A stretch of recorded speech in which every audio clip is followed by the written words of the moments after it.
Hello, boys and girls, and welcome to the art room. All right, so before we even start talking about anything art related, I just want to point out the fact that before I even started playing this video, I got you guys all your assigned seat. So I want you to take a second and think about where you're seated in the room and remember where that spot is, because that is up to you to remember that, and you're going to be sitting there tomorrow in class and then the cycle after that. So you guys have art 2 days in a row every cycle, and then, so days 1 and 2, or days 3 and 4, or days 5 and 6. Okay, so let's talk about the setup of the classroom. Let's see here. All right, so here's the layout of the classroom. So I have 5 of those really big tables with the black top.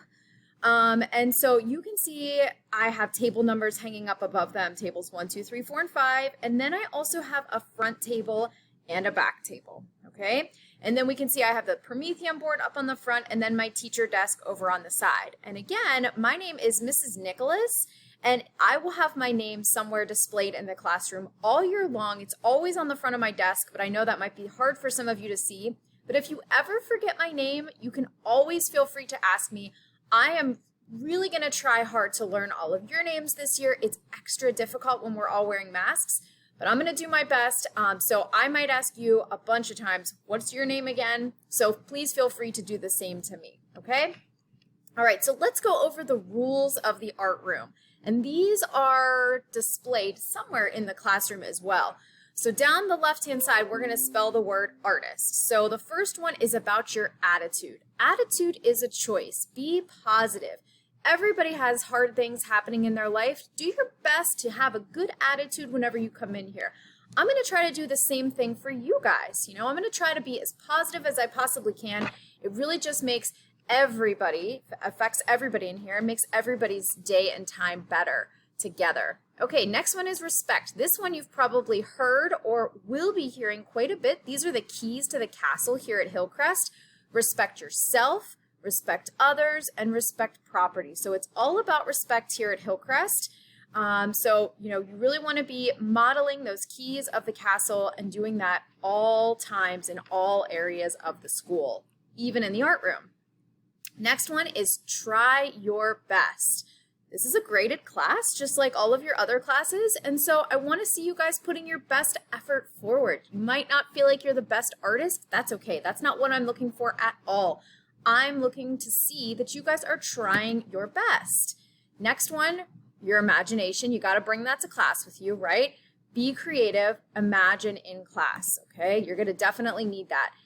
Next one is back to those seats. Super important. I need you guys to stay seated at all times unless it's an absolute emergency situation, but I need you guys to stay in your seats, and we'll even come back to that again. That helps everybody to be safe. All right, talk quietly when allowed. So you are not allowed to just talk freely however much you want in class. I know art class is a little bit different because you guys are at tables versus at your own individual desk.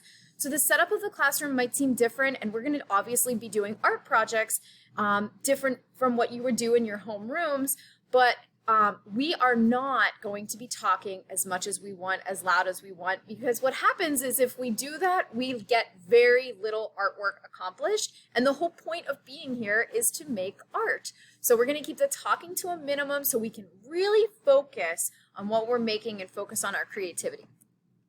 All right, so as I mentioned before, you are graded in this class just like you are in all of your other classes.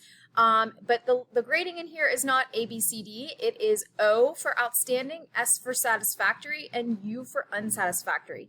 And you will mostly be graded on your participation and effort. You will not be graded on whether or not you are the best artist in the class. So if you're stressed about that at all, you can just go ahead and let go of that stress, because all I'm looking for is for you to be trying your best. In class, if I give you something to do, are you doing it? Are you putting in your best effort, even though maybe you're not so great at whatever I ask you to do? Or are you just sitting there doing nothing all throughout class? So those are the kinds of things that I'm looking for. So you always want to put in your best effort. All right, some other helpful things. We talked about this. This is like the 3rd time. You always want to stay in your seat. If you need something from me, raise your hand from your seat. If students get up out of their seats and ask me questions and come tap me on the shoulder, I won't answer your question until you're back in your seat, raising your hand from your seat. So just a little tip for you. You want to be in your seat, raising your hand. You will actually get help from me faster if you're doing that. And then you guys know the rule. We have to all keep our masks on all the time, which is one reason why I felt that it was very important for me to do this video so you guys could see my face, see what I look like, because, you know, we're all going to be wearing our masks, okay?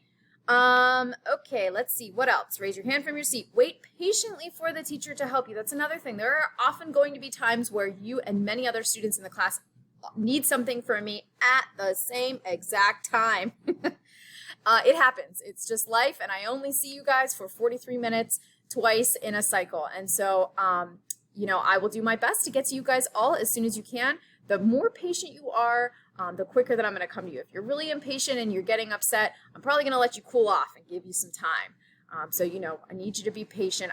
I'm going to do my absolute very best for you guys. I love manners. They make a huge difference. Please, thank you, you're welcome, excuse me. And I don't even just mean with me. I love hearing those manners when you're talking to other students in the classroom. I think it really just sets the tone for how we treat one another, right? Respecting others. And so I love hearing those things. If you run out of paint at your table, excuse me, Mrs. Nicholas, could we please have some more paint instead of we need more, right? Those are two very different things, and I see both of those, and I really encourage you guys to use those manners, okay? Last thing on here, everyone helps to clean up. Whenever it's about 5 minutes before the end of the class period, I will stop whatever we are doing. That is very difficult for some students to stop, but this isn't, you know, it's really important that you guys stop whenever I ask you to, because we all have to get cleaned up, right? Your teacher's going to be here. I'm going to have another class lining up at the door, ready to come in. And so whenever I say stop, it's not stop in a minute, it's stop right then. And then I need all kinds of help to clean up. I will often give out jobs to people, but sometimes, you know, you might be asked to clean up something, a mess that maybe you didn't make. But, you know, it's all what comes around goes around. If you clean it up this class, maybe the next class somebody else cleans up your mess. But we're all a class together, so I need you guys to help each other clean up so you can all get out of here at the same time and head out with your homeroom teacher so that you can go wherever you need to go next, right? You guys have a busy schedule. You have lots of things to do in your day. All right, this is really important, and this is something that you're doing around the building. If you haven't heard about this yet, if you need to go somewhere, you need to use the QR code to sign out. So I have one printed out here. I'll just hold this up in the screen. I tried to print them on green paper. I believe that that's where they are, what they look like most places in the building. So you want to scan this with your iPad. You're going to fill out the form before you leave. And then when you come back, you're going to do the exact same thing. So this keeps really good track of where everybody is at all times, because I definitely don't want to lose anybody. All right. So that's really helpful. All right, so let's take a little tour of the classroom. So I'm going to talk about what you guys are looking at in the classroom, and then you can just look around, you know, staying in your seats. You can just kind of look at the different areas that I'm talking about. All right, so if you're looking up front at the Promethean board because you're paying attention to this video, if you look to the right of the Promethean board, there is a shelf. There's a pink sign above the shelf that has the 3 P's on it.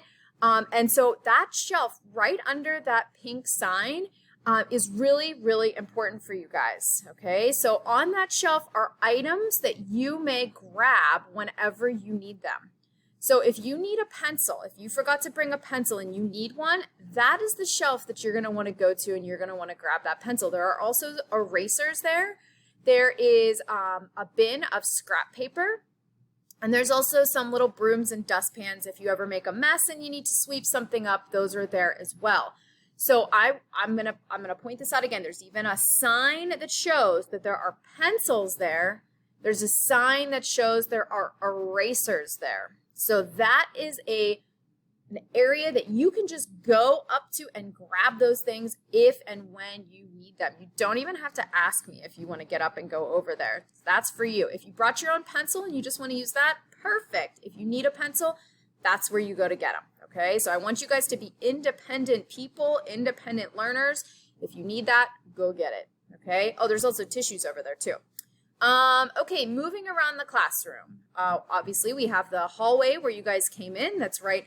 Also kind of where that shelf is. You guys will line up on the right-hand side of the hallway. There's some arrows on the floor whenever you leave here. There is a red door. We can't get into there. That's for the elevator. Yes, there is an elevator here at Hillcrest. And it's right on the other side of that wall. So that's the mechanism that runs the elevator. I don't have a key to that door. So if you lose something under the door, you're just never going to see it again. So please don't do any of that. Just kind of like stay away from the door. But if you ever wonder what's in there, that's what it is. Mystery revealed. Okay. Okay. So then I have lots of cabinets and shelves and drawers and things. And you guys are not permitted to go in any of those places. I will let you know if there's something specific that you can get out of a drawer. There actually is one drawer. I shouldn't say that. There's a ruler drawer that you guys are welcome to grab rulers or stencils out of at any point if you need them. And it's kind of over on the side there. I'm sure I'm pointing that out in person. In the back corner, there is the supply closet. The supply closet students are absolutely never permitted to go in. By the supply closet are the black cubby holes. That's where your artwork will go while you're working on it here in class if we need to keep it from one class to the next. And I have all of those labeled. I have two really nice big sinks in the back of the classroom with paper towel dispensers on either side. Notice that there are also two really big trash cans back there. So if you have, to wash your hands and you need to dry them, make sure that those paper towels or any trash that you need to throw away makes it into the trash can. Over in the other back corner, there is a drying rack. Lots of layers on there. If you're in 6th grade, I'm sure you've used it before. If you're in 5th grade, I'll show you guys how to use it whenever we get there. Then there's a create painting over on the wall in between the windows. On the table under there, that is a laser cutter. So 6th grade, you guys will definitely be doing a project involving the laser cutter this year. 5th grade, maybe we'll incorporate something with the laser cutter. We'll have to see about that. And then my desk is up here at the front of the classroom. Okay. All right. So that's our general tour of the classroom. And then if we have time, we might be doing a quick fire drill, just our class, just this room, just so that I can show you where to go. If the fire alarm ever went off and you were here in this room, it's really good to know, what the procedure is, just to, kind of be ready, be prepared. And it's also probably a really good time to get up and move. So I'm going to give you guys more details on that here in just a second. But before I do, are there any questions about art this year? Anybody? These are my dogs, Max and Walker.